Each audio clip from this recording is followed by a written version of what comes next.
Nagsalita na ang actor-politician na si Arjo Atayde sa totoong dahilan kung bakit hindi siya tumuloy sa inaabangang action series Incognito.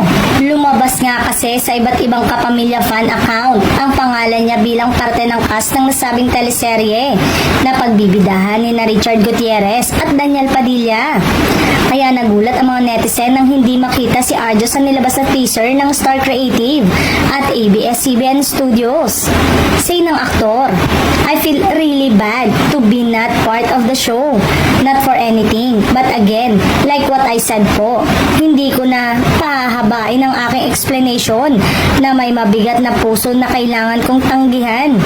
Dahil malinaw na meron akong iba pang mga prioridad sa ngayon. And although I really want to be 100% committed, if I'm not 100%, then I would be unfair din sa mga co-star ko. At palagi ako nagtatrabaho ng 100% para sa mga ito. Kaya kung bibigyan ako ng pagkakataon, syempre, gusto kong ibigay ang lahat. Pero sa ngayon, kailangan kong tumutok dito." Paliwanag ni Arjo nang makapanayam siya ng entertainment press at vloggers sa naganap na pa-Thanksgiving niya after niyang manalong Best Male Lead in a TV program sa Content Asia Award 2024. Samantalang, pinaglabanan ng 6 na mahuhusay na Asian actor ang nasabing international award na kanya namang napanalunan dahil sa mahusay niyang pagganap bilang Anton de la Rosa sa hit series na Katleya Killer. Kahit hindi nga siya tuloy sa nasabing teleserye na Incognito, ay may mga aabangan pa rin sa kanyang mga proyekto.